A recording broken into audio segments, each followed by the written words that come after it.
Oi, tudo bem? O Senhor Jesus nasceu em uma geração que era muito religiosa, muito ligada a Deus. Eles iam muito ao templo e enchiam as suas sinagogas.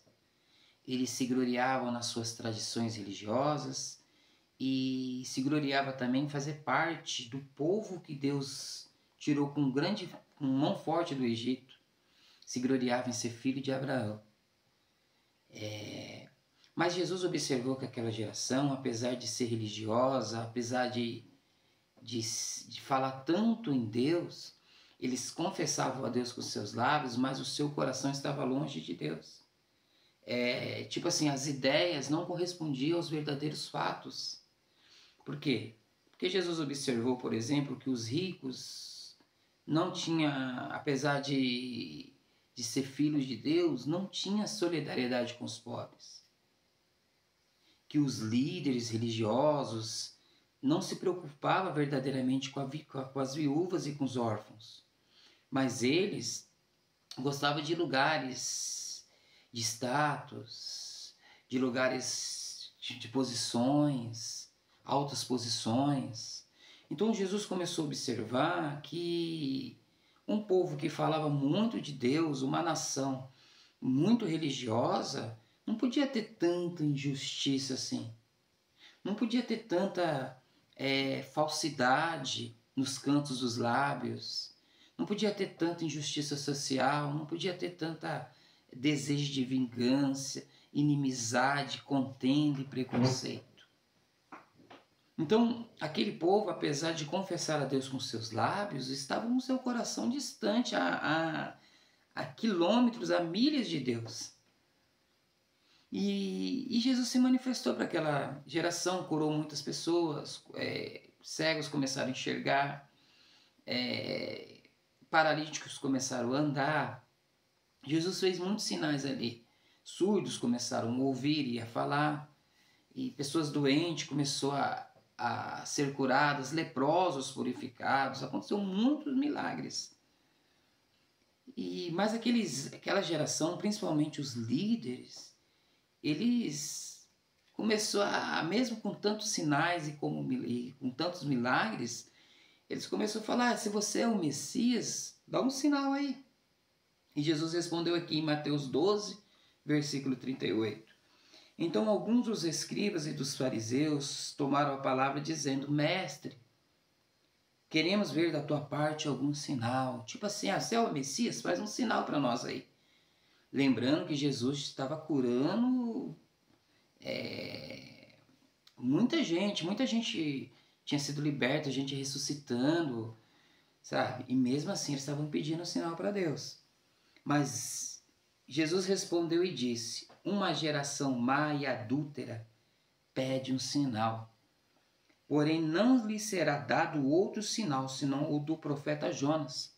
Pois como Jonas esteve 3 dias e 3 noites no ventre da baleia, assim estará o Filho do Homem 3 dias e 3 noites no seio da terra. O que Jesus está falando?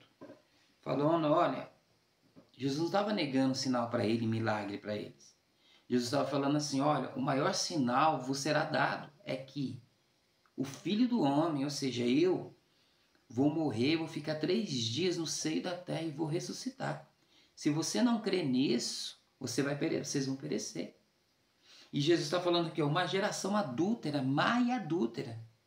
E adúltero no sentido do adultério espiritual, porque eles estavam com as suas atitudes, eles estavam se rebelando contra Deus, traindo o Criador com seus comportamentos, com as suas injustiças sociais, com seu amor ao dinheiro, com seu amor ao poder, com sua busca por status e por aparência, por querer se aparecer pelos outros, por gozar e desfrutar de ser religiosos, mas não mostrar com as suas ações solidariedade ao pobre, à viúva, ao órfão.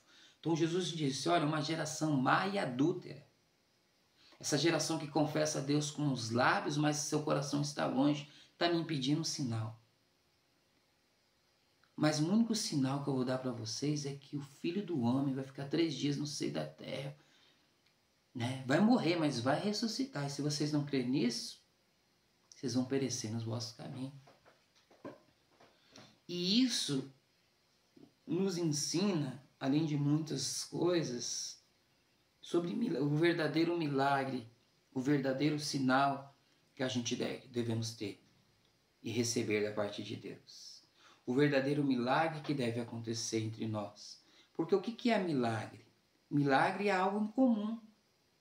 Milagre não é só uma cura. Milagre não é só uma libertação. Milagre não é só um cego enxergar, o mudo falar, o paralítico andar. Milagre é algo extraordinário.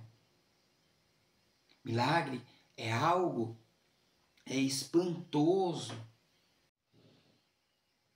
Então, milagre é algo espantoso, tremendo, miraculoso e que salta os olhos. Agora, pensa aqui comigo uma coisa. Nós estamos há 2000 anos depois de Jesus, em uma outra geração, em uma outra nação, o Brasil, e o IBGE agora divulgou os números que 83% da nossa nação, de pessoas, são cristãs, confessam a Deus com seus lábios também. Ou seja, em cada 10 pessoas que existem no nosso país, 8 pessoas são cristãs. Né? Então a gente vê os cultos, as missas lotadas, os cultos lotados, abarrotados de pessoas. As pessoas estão enchendo ali os seus templos, as suas sinagogas. E mesmo com tudo isso, a gente fica observando o aumento do divórcio, o aumento da violência, a desigualdade social, pessoas passando necessidade, brigas institucionais, religiosas, líderes caindo, mas a igreja está cheia, os templos estão cheios, graças a Deus por isso. E as pessoas, elas estão lá nas missas e nas igrejas pedindo também milagre a Deus, porque quanto mais o país, quanto mais corrupção no país, mais falta de desemprego e mais oração pedindo emprego para Deus. Quanto mais um país tomando prejuízo, mal administrado, a demanda é maior e as orações aumentam também.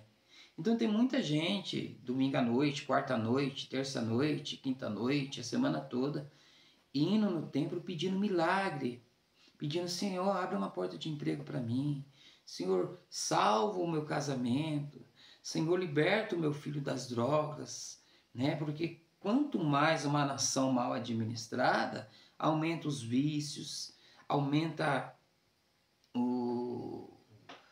a roubalheira, aumenta as injustiças sociais. Quanto maior a demanda, mais oração em busca de milagre e em busca de sinais. E parece que a conta não fecha, porque cada 10 pessoas, 8 são cristãs. A gente imagina, principalmente lá em Brasília, né? Os políticos mais voltados para Deus. Mas não é isso que acontece. A gente assiste todo dia a corrupção e todo dia um abismo puxando outro abismo.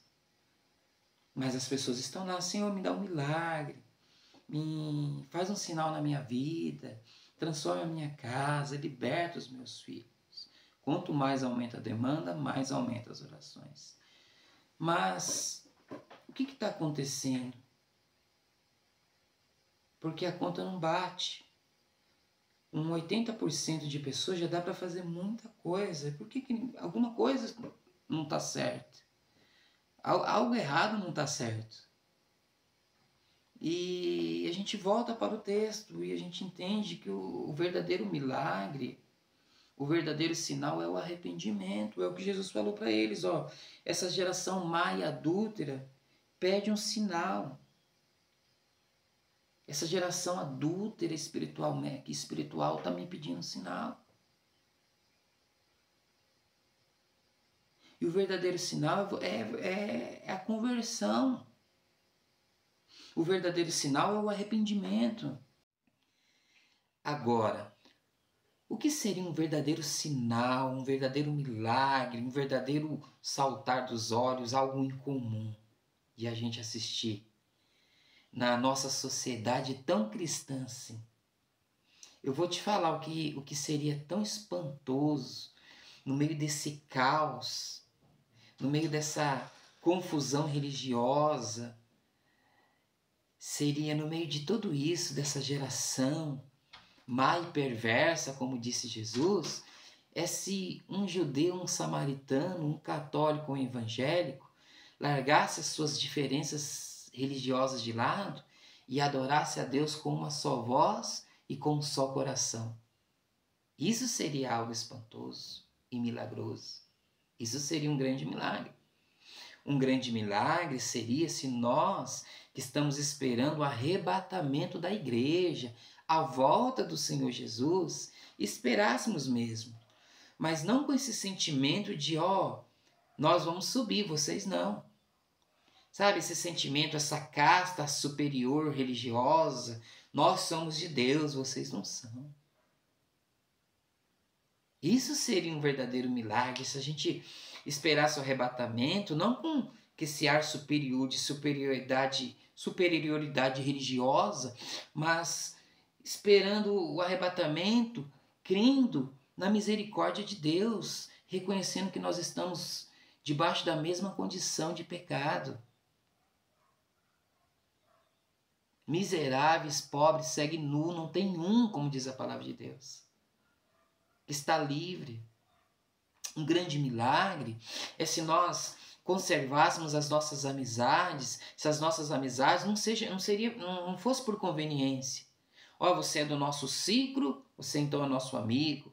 Você não é do nosso ciclo, então você não é nosso amigo. Você pensa igual a gente, você é nosso amigo. Você não pensa igual a gente, você não é nosso amigo. Você está se reunindo a nós? Seja bem-vindo. Você está saindo do meio de nós? Então não seja mais bem-vindo. Isso seria um grande milagre se as nossas amizades fossem não por conveniência, mas seja por sinceridade mesmo, de diferença da nossa visão de fé. Como o Senhor Jesus disse, não cumprimentai apenas os vossos irmãos, os que pensam igual a vocês. Então isso seria um grande milagre.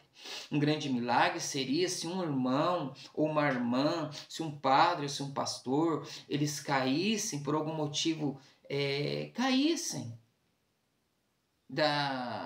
num pecado, em um escândalo, e em vez da gente chegar lá e tá vendo? E julgar, e expor, e colocar os nossos pitacos, a gente fosse nos abraçar e dizendo assim: meu irmão, minha irmã, o cair é do homem, mas o levantar é de Deus. Isso seria um grande milagre.